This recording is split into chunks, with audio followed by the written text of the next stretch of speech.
অনিন্দিতা মিত্রর লেখা অবলম্বনে গল্প দেখা হলো আবার। তিন্নি বাবা মায়ের একমাত্র মেয়ে। অতনুর সাথে বিয়েটা হয়েছিল তার অমতে, বলা যায় একরকম জোর করে। অতনুর সাথে তিন্নি সংসার জীবনে 3 বছর হয়ে গেছে, কিন্তু কিছুদিনের ব্যবধানেই তিন্নি বুঝেছিল তারা দুজন দুই মেরুর বাসিন্দা। অতনু কাজ পাগল মানুষ, তার কাছে দাম্পত্য শুধুমাত্র প্রয়োজন ছাড়া আর কিছু নয়। অতনু একজন অত্যন্ত উচ্চাকাঙ্ক্ষী ও কাজ পাগল মানুষ, যার কাছে জীবনের একমাত্র লক্ষ্য হলো ব্যবসার উন্নতি। সে তিন্নিকে জাগতিক সব অভাব পূরণ করলেও স্বামী হিসেবে যে ন্যূনতম ভালোবাসা ও সময়ের প্রয়োজন তা দিতে সে ব্যর্থ। অতনুর এই রুক্ষতা ও অবহেলায় প্রাণচঞ্চল তিন্নি মানসিকভাবে ভেঙে পড়ে। এই বিশাল বাড়িতে তার একমাত্র আশ্রয়স্থল হলো তার শাশুড়ি ব্রততী। অতনু ঘরের রান্নার ব্যাপারে খুঁতখুঁতে হলেও তিন্নির প্রতি তার আচরণে কোনো কোমলতা নেই। একদিন সকালে অসুস্থতার কারণে তিন্নি খাবার টেবিলে আসতে দেরি করলে অতনু বিরক্ত হয়ে চেঁচামেচি শুরু করে।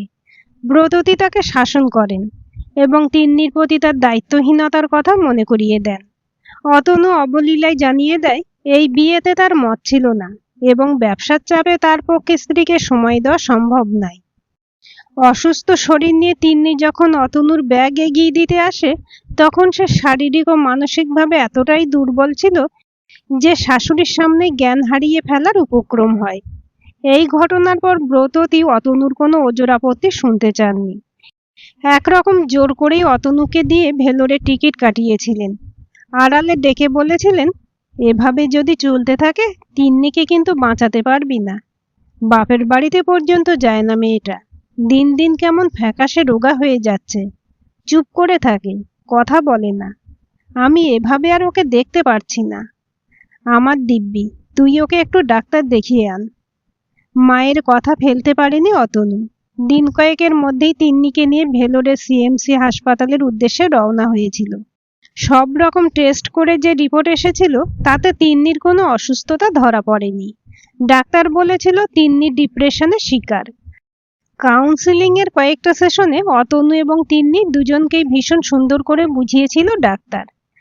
শনিবার দিন ডাক্তার দেখানোর সমস্ত প্রসেস কমপ্লিট হয়ে গিয়েছিল।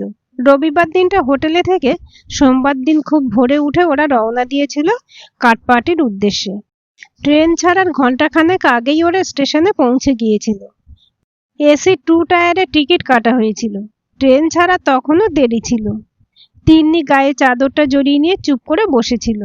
অতনু একদৃষ্টে তাকিয়েছিল তিন্নির দিকে। গত 7-8 দিন একসাথে থাকার ফলে এবং কাউন্সিলিং এর পর তিন্নির প্রতি অতনুর মনোভাব অনেকটাই পরিবর্তন হয়েছিল। আত্মমূল্যায়ন করতে গিয়ে অতনু পরিষ্কার বুঝতে পারছিল সে তিন্নির প্রতি অন্যায় করেছে, কিন্তু অতনু এরকমটা চায়নি। বিয়ে করার ইচ্ছে না থাকলেও তিন্নিকে প্রথম দেখাতেই ভালো লেগে গিয়েছিল অতনুর। আপাতত খুব কড়া স্বভাবের মানুষ হলেও মনটা ভীষণ নরম অতনুর, কিন্তু তা বাইরে থেকে বোঝা যায় না। বাসর রাতে অনেক আশা আকাঙ্ক্ষা নিয়ে তিন্নির কাছে গিয়েছিল অতনু, কিন্তু তিন্নি যখন কান্নায় ভেঙে তাকে তার প্রাক্তন প্রেমিকের কথা জানিয়েছিল, তখন এক ঝটকায় অতনুর সমস্ত স্বপ্ন ভেঙে চুরমার হয়ে গিয়েছিল। এরপর তিন্নি অনেকবার চেষ্টা করেছে অতনুর মন পাওয়ার, কিন্তু অতনু ভীষণ একটা রাগ যন্ত্রণা থেকে তিন্নিকে মন থেকে আর মেনে নিতে পারেনি। স্বামী স্ত্রীর সম্পর্ক যেমন হওয়া দরকার সেরকম সম্পর্ক তাদের মধ্যে গড়ে ওঠেনি। অথচ মনের এই যন্ত্রণার কথা মায়ের কাছেও মুখ ফুটে বলতে পারেনি অতনু। ব্যবসার কাজে আরো বেশি করে নিজেকে নিয়োজিত করে দিয়েছিল, কিন্তু তিন্নি যে এইভাবে ডিপ্রেশনে চলে যাবে সেটা অতনু কখনো ভাবেনি।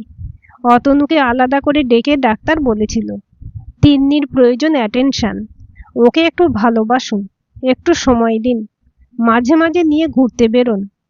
এখনো যে পর্যায়ে রয়েছে তাতে মারাত্মক কোনো ক্ষতি হয়নি, কিন্তু বিষয়টা কন্টিনিউ হলে সমস্যা হবে। কিছুদিনের ওষুধ আর মেডিটেশনের পরামর্শ দিয়েছেন ডাক্তার। তিন্নি হালকা স্বরে বলল, আমার জন্য তোমার ব্যবসার অনেক ক্ষতি হয়ে গেল। অতনু তিন্নির ক্লান্ত মুখটার দিকে তাকিয়ে একটু হাসার চেষ্টা করলো। তোমার সুস্থ হয়ে ওঠাটাই এখন বেশি দরকার তিন্নি। অতনুর গলার স্বরের মধ্যে এমন একটা কিছু ছিল যে তিন্নি অবাক হয়ে তাকালো। অতনুর দু চোখে ভালোবাসার ছোঁয়া ছিল। মুহূর্তে মনটা সিক্ত হয়ে এলো তিন্নির। ট্রেন ছাড়তে আর একটু সময় বাকি আছে, তুমি শুয়ে পড়ো, আমি তোমার পাশে আছি। পরম একটা ক্লান্তিতে চোখ বন্ধ হয়ে আসছিল তিন্নির। হঠাৎ তাদের কামরায় কিংশুককে দেখে ভূত দেখার মতো চমকে উঠল তিন্নি। কিংশুক তখনও তিন্নিকে দেখেনি। কিংশুকের সাথে ছিল তার স্ত্রী আর বছর দুয়েকের মেয়ে। এই শুনছো, ওপরে আগের ব্যবহার করা চাদর আর কম্বল রাখা আছে, কি করব? কিংশুক বলল, আরে ওগুলো সাইডে সরিয়ে রাখো, একটু পরে এসে ওরা নতুন প্যাক করা কম্বল আর চাদর দিয়ে যাবে। ঝিনুককে নিয়ে তুমি আগে বসো, আমি সব ঠিক করে দিচ্ছি। তিন্নির বুকের ভেতরটা জ্বলে পুড়ে যাচ্ছিল। কতগুলো বছর পর কিংশুককে দেখল। তিন্নি সন্তর্পণে চাদরটা দিয়ে আপাদমস্তক ঢেকে নিল। ট্রেন চলতে শুরু করেছিল। ভাগ্যের পরিহাস বুঝি একেই বলে। ভগবানের কাছে প্রতিটা দিন প্রার্থনা করেছে অন্তত একবার কিংশুককে কাছ থেকে দেখবার। ভগবান প্রার্থনা শুনলেন, কিন্তু এইভাবে? কিংশুকের আওয়াজে সম্বিত ফিরল তিন্নির। শিবানী, ঝুনুকের জন্য জল গরম করে এনেছো তো? হ্যাঁ বাবা, এনেছি, তোমাকে চিন্তা করতে হবে না। শোনো, একবার বাবাকে ফোন করে জানিয়ে দাও। বাবা হয়তো চিন্তা করছে ঠিক মতো ট্রেনে উঠলাম কিনা। হ্যাঁ করব, তুমি আগে ঠিক করে ঝিনুকের বিছানা তৈরি করো। বিশ্ববিদ্যালয়ে পড়ার সময় তাদের প্রেমের সূত্রপাত। তিন্নি ছিল ধনী ও প্রভাবশালী পরিবারের সন্তান, যার কাছে চাওয়া মাত্রই সবকিছু মিলত। অন্যদিকে কিংশুক ছিল এক মধ্যবিত্ত পরিবারের মেধাবী, শান্ত ও ব্যক্তিত্ব সম্পন্ন ছেলে। দুজনের পারিবারিক প্রেক্ষাপট ও জীবন দর্শন সম্পূর্ণ ভিন্ন হলেও তারা একে অপরের গভীর প্রেমে পড়ে। তাদের এই সম্পর্কের জ্যোতিচিহ্ন পড়ে সামাজিক ও পারিবারিক অহংকারের কারণে। কিংশুক চাকরি পাওয়ার পর তার পরিবার তিন্নির বাবার কাছে বিয়ের প্রস্তাব নিয়ে গেলে তিন্নির বাবা তাদের চরম অপমান করেন। এই অপমানের প্রতিক্রিয়ায় কিংশুকের বাবাও মেকে বসেন।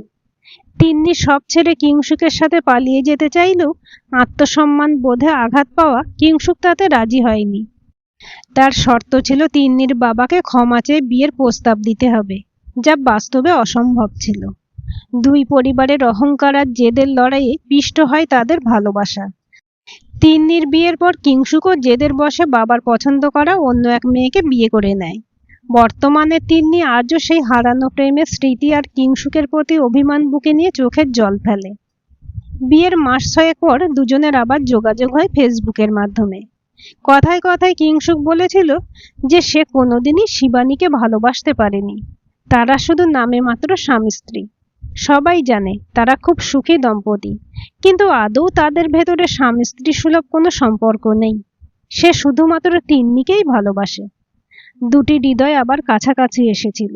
তিন্নি আবার নতুন করে বাঁচতে শিখেছিল, হাসতে শিখেছিল। ঘন্টার পর ঘন্টা দুজনের কথা হতো। কিন্তু ছন্দপতন ঘটল যখন কিংশুকের মেয়ে ঝিনুক হলো। ধীরে ধীরে কিংশুক আবার দূরে সরতে শুরু করলো। মেসেজে উত্তর করলে দু এক কথায় উত্তর দিয়ে নেট বন্ধ করে দিত। ফোন করলে ধরতো না। তিন্নি রাতের পর রাত জেগে অপেক্ষা করত কিংশুকের সাথে একটু কথা বলবে বলে। কিন্তু কিংশুক তখন বড় ব্যস্ত, তার সময় নেই।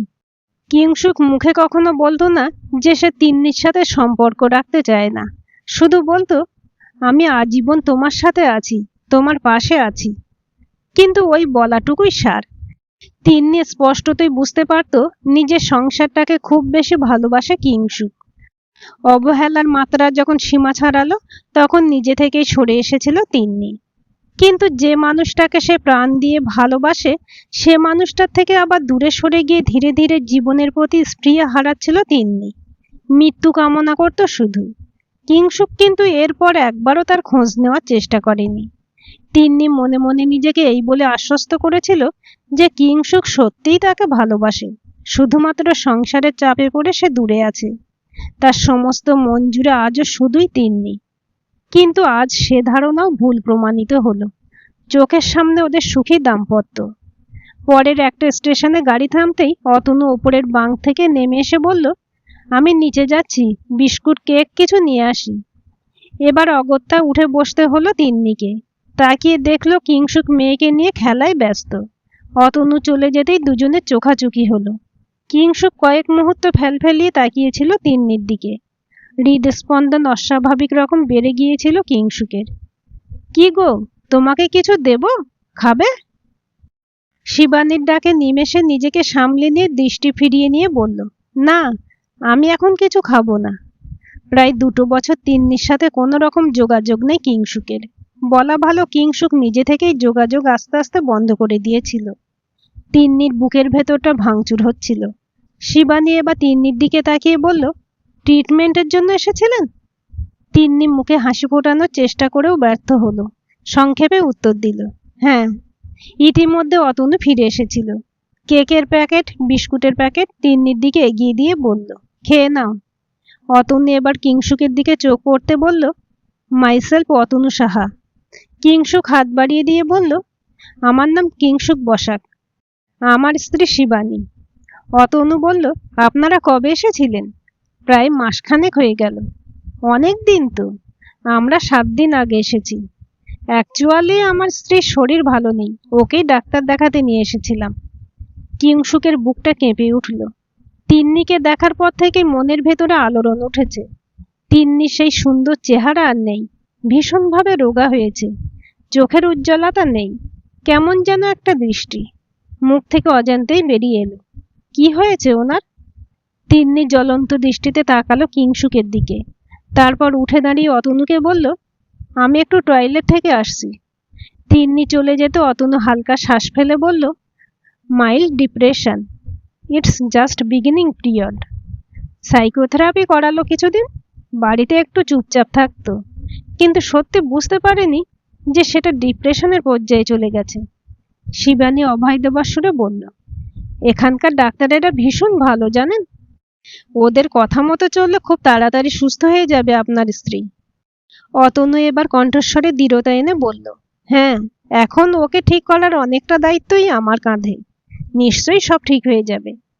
আপনারা কোথায় নামবেন? আমরা হাওড়া। আর আপনারা? আমরা মালদা নামব। ওরা দুজন যখন কথা বলতে ব্যস্ত তখন কিংসুক ধীরে ধীরে উঠে এলো। ভারী দরজাটা ঠেলে বাইরে গিয়ে দেখলো ট্রেনের গেটের সামনে ঝুঁকে দাঁড়িয়ে আছে তিন্নি। কিংসুক এক লাফে গিয়ে তিন্নির হাত ধরে টেনে ভেতরের দিকে আনলো। কি আশ্চর্য, এভাবে দাঁড়িয়ে আছো কেন?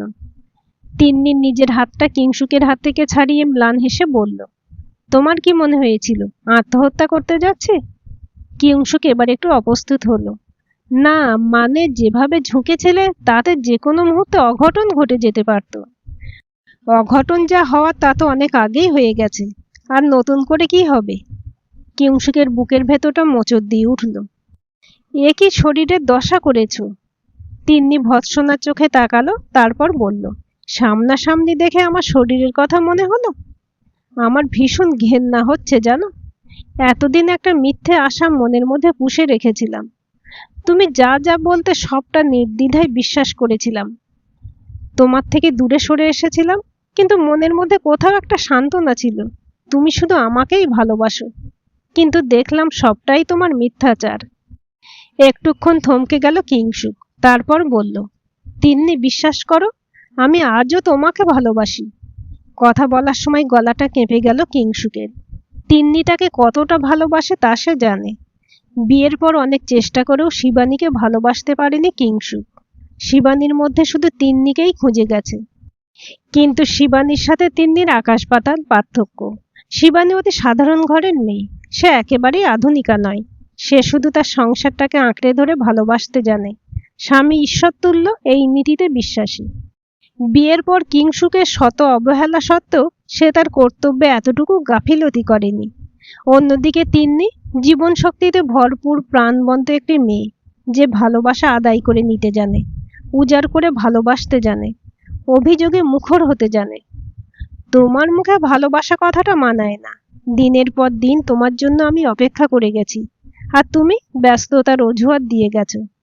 আমি তো তোমার কাছে কিচ্ছু চাইনি, তোমার বিবাহিত জীবনেও কোনো ব্যাঘাত ঘটাতে চাইনি।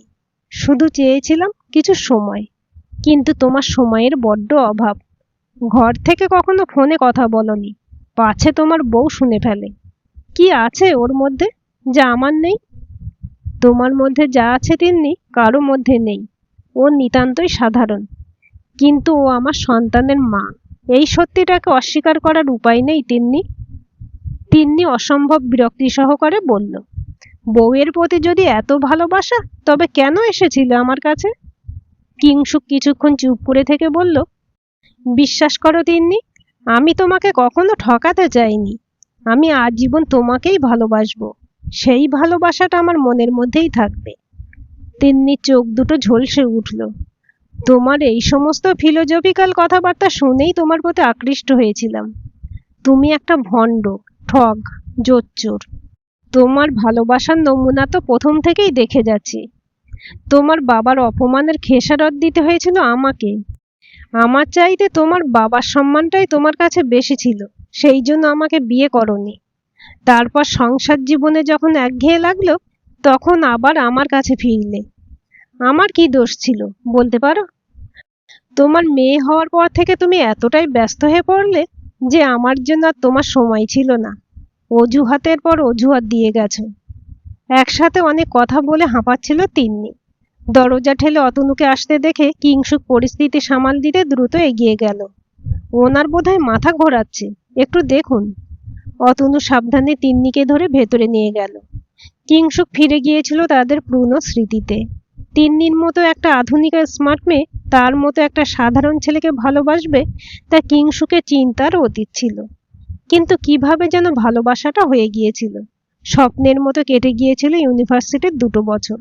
তারপর দুটো পরিবারের অমত, তিন্নির বিয়ে হয়ে যাওয়া, কিংসুকের বিয়ে করা, সব যেন পরপর অঘটনের মতো ঘটে গেল। কিন্তু বাবাকে ভগবানের মতো শ্রদ্ধা করে, কিন্তু সেই বাবাকে অপমান হতে হয়েছিল তিন্নির বাবার কাছে। এটা মেনে নিতে পারেনি কিংসুক। মনের টানাপোড়েন যতটা তিন্নির হয়েছে, ঠিক তেমন কিংসুকেরও হয়েছে। তিন্নি কান্নাকাটি করে সেটা প্রকাশ করতে পারে, কিন্তু কিংসুক মনে মনেই কষ্ট পায়, প্রকাশ করতে পারে না। বিয়ের পর যখন তিন্নির সাথে ফেসবুকে আবার চ্যাটিং শুরু হয়েছিল, তখন কয়েকদিনের কথাবার্তাতেই বুঝতে পেরেছিল তিন্নি তার বিবাহিত জীবনে সুখী নয়। অতনু তার মনের খোঁজ রাখে না। অন্যদিকে কিংসুক নিজেও বিবাহিত জীবনে সুখী হতে পারেনি, কারণ তার মনেও তখন তিন্নির উজ্জ্বল উপস্থিতি। আজকে তিন্নির এই অবস্থার জন্য কিংসুক নিজে দায়ী, একথা অস্বীকার করার কোনো উপায় নেই। কিছুক্ষণ পর কিংসুক নিজের জায়গায় ফিরে গিয়ে বসল। কি গো, এতক্ষণ কোথায় ছিলে? বাইরে একটু দাঁড়িয়েছিলাম। ঝিনুক মায়ের কোলে ঘুমিয়ে পড়েছিল। কিংসুক বলল, ওকে আমার কাছে দাও। শিবানী আলগোছে মেয়েকে কিংসুকের কোলে দিয়ে বলল, তোমাকে একটু চা দেব? চা কোথায় পেলে? শিবানীর মুখে চোখে উজ্জ্বলতা। আসার সময় হোটেলের সামনের দোকান থেকে ফ্লাস্কে ভরে নিয়ে এসেছিলাম। ওখানের চা তোমার খুব প্রিয় তাই? তিন্নির অসহ্য লাগছিল। ওদের এমন সুখী সুখী ভাব এতটুকু সহ্য হচ্ছিল না। কিংসুকের বলা কথাগুলো মনে পড়ে যাচ্ছিল। বিশ্বাস করো, বিয়ের পর থেকে শিবানীকে এতটুকু ভালোবাসতে পারিনি। আমার সমস্ত মন জুড়ে শুধু তুমি। আমাদের দেখলে আর 5টা স্বামী স্ত্রীর মতো স্বাভাবিক মনে হয়, কিন্তু আমাদের মধ্যে সম্পর্ক একেবারে স্বাভাবিক নয়। শিবানী আমাকে ভালোবাসে, আমার যত্ন করে, কিন্তু ও তোমার মতো নয়। আমি ওকে ভালোবাসতে পারিনি। ফ্লাস্ক থেকে চা ঢালতে ঢালতে শিবানী তিন্নির দিকে তাকিয়ে বলল, সারাদিনে কয়েক কাপ চা না হলে চলে না। ট্রেনের যা চা, ও মুখে দেওয়া যায় না। আপনাদের একটু চা দেব? তিন্নি এবার ভালো করে শিবানীর দিকে তাকালো। কপালে বড় সিঁদুরের টিপ, হাতে শাঁখা পলা, গায়ের রং কালো, অতি সাধারণ চেহারা। তিন্নির সাথে কোনো অর্থে শিবানী তুলনা হয় না। কি আছে এই সাধারণ মেয়েটার মধ্যে, যার জন্য কিংসুক সবসময় এত ভয়ে ভয়ে থাকতো? রাতে শিবানীর ঘুমানোর পর অপেক্ষা করত। শিবানী ঘুমোলে তবে মেসেজ করত। ভয় ভয় আর ভয়। বউকে খুশি রাখার চেষ্টাটা কি ভালোবাসা নয়? শিবানীর প্রেগন্যান্সির খবর কিংসুকের মুখে শুনে তিন্নির পায়ের তলার মাটি সরে গিয়েছিল। ঠিক কতটা যন্ত্রণা হয়েছিল তা ভাষায় প্রকাশ করা সম্ভব না। কিংসুক বলেছিল বাই চান্স হয়ে গেছে। কিংসুকের ধারণাই নেই ওই কথা শোনার পর কতগুলো রাত তিন্নি ঘুমোতে পারেনি ঠিক করে। পুরো 1 মাস যোগাযোগ করেনি কিংসুকের সাথে। কিন্তু ভালোবাসার টান এমনই যে চেষ্টা করেও কিংসুকের কাছ থেকে দূরে সরে যেতে পারেনি তিন্নি। আবার ফিরেছিল অসহায় হয়ে। অতনু যখন সারাদিন বিজনেসের কাজে ব্যস্ত, তখন কিংসুকের সাথে কথা বলে তিন্নি আবার বেঁচে উঠেছিল। তিন্নির দিক থেকে কোনো উত্তর না পেয়ে শিবানী অতনুর দিকে চা বাড়িয়ে দিল। অতনু চায়ের কাপ হাতে নিয়ে বলল, আপনারা ভেলোরে ট্রিটমেন্টের জন্য এসেছিলেন নিশ্চয়ই? শিবানীর মুখটা একটু ম্লান দেখালো। হ্যাঁ, ট্রিটমেন্টের জন্য এসেছিলাম। অতনু এবার বলল, আপনার মেয়েটি কিন্তু ভারী মিষ্টি দেখতে। হ্যাঁ, একদম ওর বাবার মতন হয়েছে। আমার মতো কালো রং পায়নি ভাগ্যিস। জানেন, ওদের বাড়ির সবাই খুব সুন্দর, ফর্সা। আমি একমাত্র ব্যতিক্রম। দেখুন, ওর সাথে কোনোভাবে আমাকে মানায়? কিংসুক এবার সামান্য ধমকের সুরে বলে, আহ, কি হচ্ছে? আবোল তাবোল বকছো কেন? শিবানী ওর কথায় পাত্তা না দিয়ে আবার বলতে শুরু করলো, আমার কপালটা সত্যিই খুব ভালো। দেখুন, আমাকে কত ভালোবাসে। আমার বাবার অবস্থা খুব ভালো ছিল না। ছোট একটা মুদির দোকান, পণ দেওয়ার সামর্থ্য ছিল না। উপরন্তু গায়ের রং কালো, তাই আমার বিয়ে হচ্ছিল না। আমার শ্বশুরমশাই আমাকে তার ছেলের জন্য পছন্দ করেছিলেন, আর তারপর এক কাপড়ে ঘরে তুলেছিলেন। কি জানি, আগের জন্মে হয়তো পুণ্য করেছিলাম, তাই এরকম শিবের মতো স্বামী আর শ্বশুর পেয়েছি। বিয়ের পর প্রথম আমি ট্রেনে চেপেছিলাম, ও দীঘা ঘুরতে নিয়ে গিয়েছিল। তিন্নির বুকের কাছটা তীব্র যন্ত্রণা করে উঠল। কিংসুকের সাথে কথা হয়েছিল, বিয়ের পর তারা একসাথে দীঘাতে হানিমুন করতে যাবে। একবার তেড়ছা চোখে কিংসুকের দিকে তাকিয়ে নিয়ে বলল, তোমার স্বামী তো খুব রোম্যান্টিক, হানিমুনে সোজা দীঘা? নিমেষেই শিবানীর মুখটা লজ্জায় রাঙা দেখালো। ও ভীষণ ঘুরতে ভালোবাসে, আর আমি কোনোদিন গ্রামের বাইরেই বের হইনি। দীঘাতে যখন গেলাম, শ্বশুর শাশুড়িকে একসাথে নিয়ে গিয়েছিলাম। কি মজা হয়েছিল! তিন্নির মাথাটা অসম্ভব ধরেছিল। ওর বর্ণনা শোনার আর বিন্দুমাত্র ইচ্ছে ছিল না। অতনুর দিকে তাকিয়ে বিরক্তির সুরে বলল, শুনছো, আমার মাথা ভীষণ ব্যথা করছে, একটা ওষুধ দেবে? অতনু ব্যস্ত হয়ে বলল, খুব ব্যথা করছে? হ্যাঁ। কিছু খেয়ে নাও, তারপর না হয় ওষুধ খাও। খালি পেটে ওষুধ খাওয়া ঠিক হবে না। তিন্নি চরম বিরক্তি সহকারে বলল, আমি কিছু খাবো না, এতটুকু খিদে নেই। শিবানী এবার ফিসফিসিয়ে কিংসুককে বলল, আমার কাছে মাথা যন্ত্রণার মলম আছে, ওদের দেব? কিংসুক এবার অসহিষ্ণু স্বরে চাপা গলায় বলল, তোমাকে কিছু করতে হবে না। তুমি একটু মুখটা বন্ধ করে রাখো প্লিজ। কথা বলতে থাকলে বলতেই থাকো, থামার নাম করো না। ঝিনুকের বিছানা করো তাড়াতাড়ি। রাতে না খেয়েই ঘুমিয়ে পড়েছিল তিন্নি। রাতে ঝিনুকের কান্নার আওয়াজে মাঝে মাঝে ঘুম ভেঙে যাচ্ছিল তিন্নির। ওপরের বাঙ্ক থেকে তিন্নি লক্ষ্য করছিল শিবানী আর কিংসুক নিচের সিটে বসে মেয়েকে সামলাচ্ছে। ভোর 4টের দিকে ঘুম ভেঙে গেল তিন্নির। নিচে তাকিয়ে দেখলো কিংসুক তখনও নিচের সিটের এক কোণে ঠাই বসে নিষ্পলক চোখে তাকিয়ে আছে ঘুমন্ত শিবানী আর ওর পাশে ঝিনুকের দিকে। চোখ দুটো জ্বালা করে উঠল তিন্নির। ওপরের বাঙ্ক থেকে নিচে নেমে দেখলো অতনু ঘুমে আচ্ছন্ন। মাথাটা ভীষণ ভার মনে হচ্ছিল তিন্নির।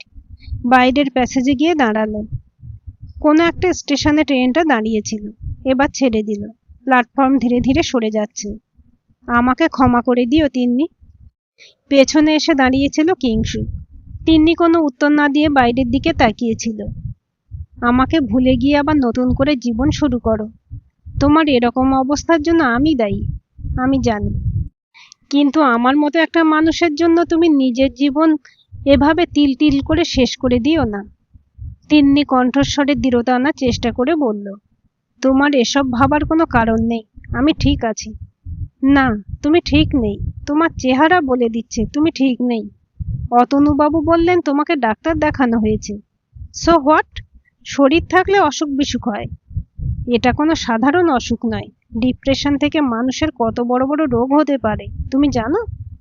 তিন্নি এবার বড় বড় চোখ তুলে স্থির দৃষ্টিতে তাকালো কিংসুকের দিকে, তারপর বলল, এতদিন আমার জন্য চিন্তা হয়নি তোমার? একবার খোঁজ নেওয়ার চেষ্টা করেছো? হোয়াটসঅ্যাপের মেসেজগুলো সিন করে রেখে দিয়েছো, কোনো রিপ্লাই দাওনি। ফোন করলে ধরো না। আমি ডিপ্রেশনে মরে যাই বা বেঁচে থাকি তা নিয়ে তোমার এত মাথা ব্যথা হচ্ছে কেন এখন? সামনে দেখে মায়া হচ্ছে, দয়া দেখাচ্ছ?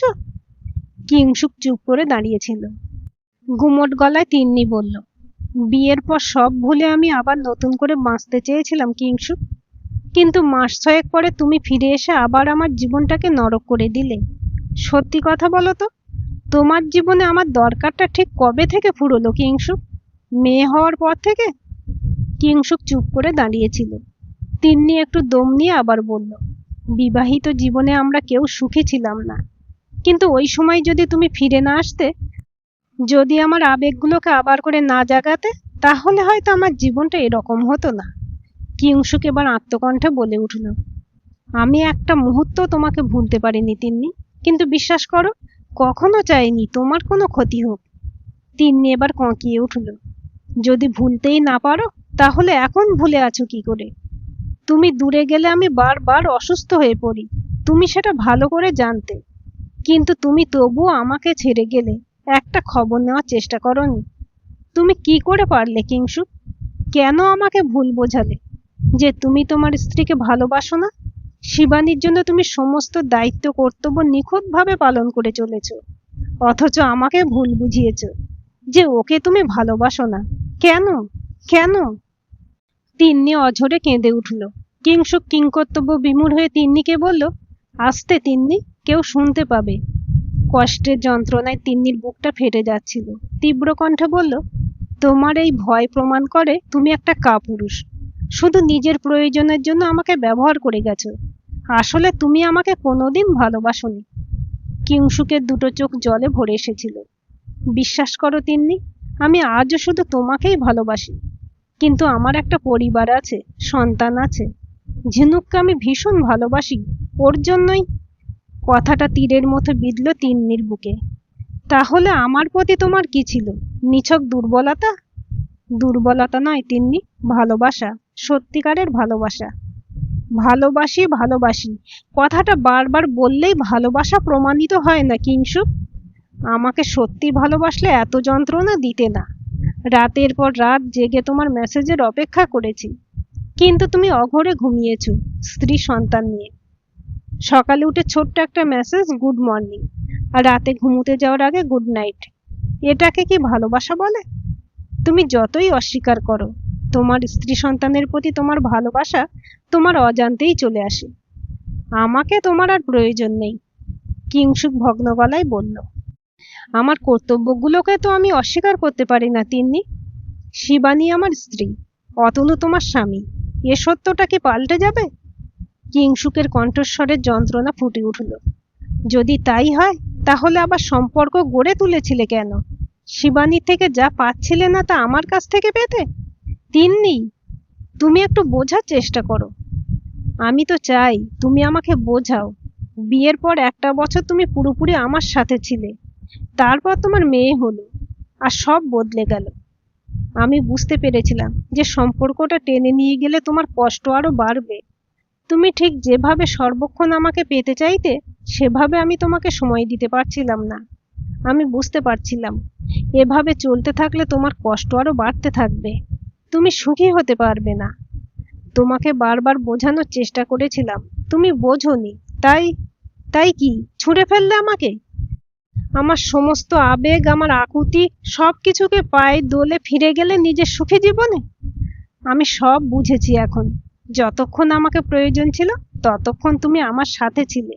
প্রয়োজন শেষ হলে ছুঁড়ে ফেলে দিয়েছো। কিংশুক একটা দীর্ঘশ্বাস ফেলে বলল, তুমি তোমার যন্ত্রণার কথাগুলো বলে আমার কাছে হালকা হতে পারছো, কিন্তু আমার সেই উপায়ও নেই। একটা সময় মনে মনে ভেবেছিলাম শিবানীকে ছেড়ে, সব ছেড়ে তোমার কাছে চলে যাব, কিন্তু ভগবান ঝিনুককে পাঠিয়ে আমার পায়ে বেড়ি বেঁধে দিলেন। শিবানী আমাকে খুব বিশ্বাস করে, ওর বিশ্বাস ভাঙতে পারবো না, সংসারটাকে নষ্ট করে দিতে পারবো না। ওদেরকে নিয়ে আমাকে চলতে হবে, কিন্তু আজীবন ভালোবাসবো তোমাকে। ভালোবাসার কথা তোমার মুখে মানায় না, তবে আমাকে যে কষ্ট তুমি দিয়েছো, তার ফল তোমাকে পেতেই হবে। কিংশুক অস্পষ্ট স্বরে বলল, ফল তো পাচ্ছি তিন্নি, আজীবন পাবো। তিন্নি আর কিছু না বলে দরজা ঠেলে ভেতরে চলে গেল। 3টে কেবিন পার হয়ে ওদের কেবিন। অতনু শিবানী তখনও ঘুমে আচ্ছন্ন। একটু বেলার দিকে ওরা উঠল। কিংশুক আর অতনু স্টেশনে নেমেছিল খাবার আনবার জন্য। শিবানী একটু ইতস্তত করে বলল, দিদি, আমার মেয়েকে একটু ধরবেন, আমি বাথরুমে যাব। তিন্নি তাকিয়ে দেখল ঝিনুক একমুখ হাসি নিয়ে তাকিয়ে আছে। অনিচ্ছা সত্ত্বেও ঝিনুককে কোলে নিল তিন্নি। তিন্নি ঝিনুককে দেখছিল, কি সুন্দর মুখখানা, একেবারে কিংশুকের আদল। কিংশুক আর শিবানীর অংশ ভাবতেই মুহূর্তে মনটা বিষিয়ে উঠল। ঝিনুকের বুকের কাছটায় হাত দিতেই চমকে উঠল তিন্নি। জামার ফাঁক দিয়ে ব্যান্ডেজ দেখা যাচ্ছিল। ইতিমধ্যে শিবানী ফিরে এসেছিল। তিন্নি আত্মকণ্ঠে বলে উঠল, ওর কি হয়েছে? বুকে এত বড় ব্যান্ডেজ কেন?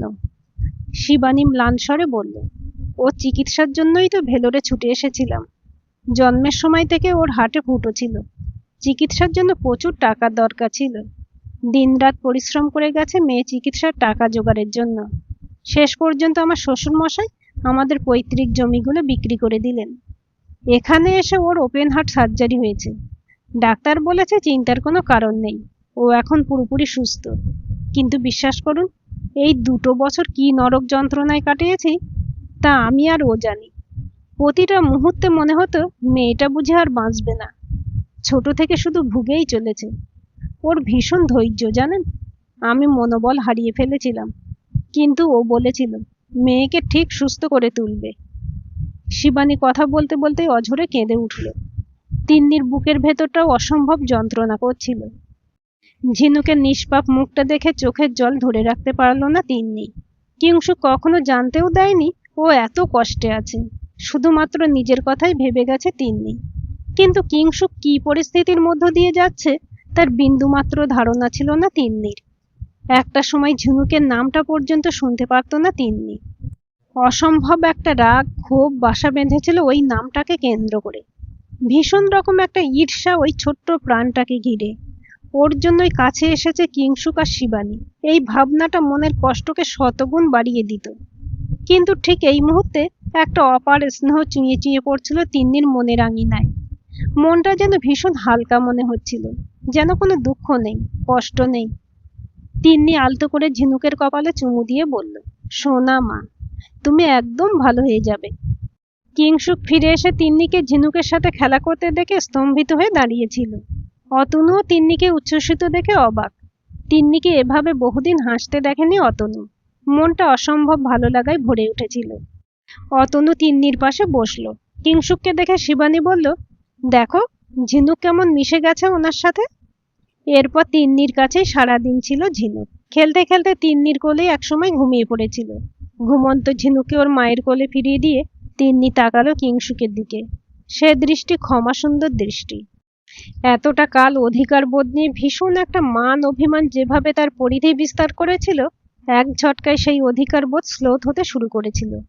কিংসুক এখন তার প্রেমিক নয়, কিংসুক ঝিনুকের বাবা। রাতে যখন সবাই ঘুমিয়ে আচ্ছন্ন, তখন অতনু দাঁড়িয়ে দেখলো তিন্নি ওপরের বার্তায় নির্ঘুম। তিন্নির কানের কাছে মুখ নিয়ে গিয়ে অতনু ফিসফিসিয়ে বলল, তোমাকে আজকে হাসতে দেখে আমার ভীষণ ভালো লাগছিল জানো। কতদিন পর তোমায় হাসতে দেখলাম। তিন্নিও যেন নতুন করে দেখছিল অতনুকে। এই অতনু যেন অন্য কেউ। তিন্নির মাথার উপর হাত রেখে অতনু গভীর স্নেহের সাথে বলল, আমরা আবার নতুন করে আমাদের জীবনটা শুরু করতে পারি না তিন্নি? তিন্নি অতনুর হাতটা নিজের গালের কাছে চেপে ধরে বলল, তোমার কাছে আমার কিছু চাই না, বাড়ি গাড়ি কিচ্ছু না, শুধু আমাকে একটু ভালোবেসো প্লিজ। তিন্নির চোখের ফোঁটা ফোঁটা তপ্ত জলে ভিজে যাচ্ছিল অতনুর হাত। অতনু স্মিত হেসে বলল, কথা দিলাম সারাটা জীবন ভালোবাসবো। আচ্ছা, তোমার এরকম একটা বেবি চাই? চাই, খুব চাই। সকালে হাওড়া স্টেশনে নামবে ওরা। কিংসুক ওদের ব্যাগগুলো নামাতে সাহায্য করেছিল। তিন্নি এগিয়ে গিয়ে শিবানীর দিকে তাকিয়ে মিষ্টি হেসে বলল, তোমার সাথে আলাপ হয়ে খুব ভালো লাগলো। ভালো থেকো। ঠাকুরের কাছে প্রার্থনা করব তোমরা যেন খুব সুখে থাকো। ঝিনুক যেন খুব ভালো থাকে। আসি। শিবানী হেসে বলল, আপনিও খুব ভালো থাকবেন। স্টেশন চত্বরে দাঁড়িয়ে তিন্নি অপেক্ষা করছিল অতনুর জন্য। অতনু কুলির সাথে দর কষাকষি করছিল। কিংসুক ছুটতে ছুটতে এলো। এই চাদরটা বাঁকে ফেলে এসেছিলে। তিন্নি হাত বাড়িয়ে বলল, ইচ্ছে করে ফেলে এসেছিলাম, দাও। ভালো থেকো কিংসুক। আমি আমার জীবনটাকে নতুনভাবে আবার শুরু করতে যাচ্ছি। প্রার্থনা করো যেন সুখী হই। কিংসুক চোখে আসা জলটাকে লুকোনোর চেষ্টায় সানগ্লাসটা পরে নিয়ে বলল, সারা জীবন এই প্রার্থনাই করেছি, তুমি ভালো থাকো। কিন্তু এবার প্রার্থনা করব অতনুর সাথে সুখী হও। তিন্নি চোখের কোণে আসা জলটা সন্তর্পণে মুছে ফেলে বলল, ঝিনুক খুব ভালো থাকবে দেখো। আমি ঠাকুরকে বলেছি শিবানী আর ঝিনুককে সারা জীবন ভালোবেসে আগলে রেখো। কিংসুক মুখে হাসি ফুটিয়ে বলল, তোমার আশীর্বাদ পেয়েছে ও, এবার ঠিক ভালো হয়ে যাবে। শিবানী দরজায় দাঁড়িয়েছিল, একটা ভয়ার্ত চোখ নিয়ে। সেদিকে তাকে হাত নাড়ল। তিন্নি তারপর বলল, শিবানী ভয় পাচ্ছে, ট্রেন ছেড়ে দেবে, তুমি যাও। এ জন্মে আর যোগাযোগ করব না দুজনেই, কিন্তু আগামী জন্মে তুমি শুধু আমার হয়ে এসো। আসি, ভালো থেকো। দৃঢ় পদক্ষেপে এগিয়ে গেল তিন্নি অতনুর দিকে। তারপর অতনুর হাতে আলতো টান দিয়ে হাসি মুখে বলল, যত চাইছে প্লিজ দিয়ে দাও না, আমি খুব তাড়াতাড়ি বাড়ি যেতে চাই। অতনু তিন্নির উজ্জ্বল মুখটা দেখে হেসে বলল, জো হুকুম। গল্পটি কেমন লাগলো কমেন্ট করে জানাবেন। ভালো লাগলে লাইক, শেয়ার এবং সাবস্ক্রাইব করবেন। আর অবশ্যই বেল আইকনটি ক্লিক করে রাখবেন।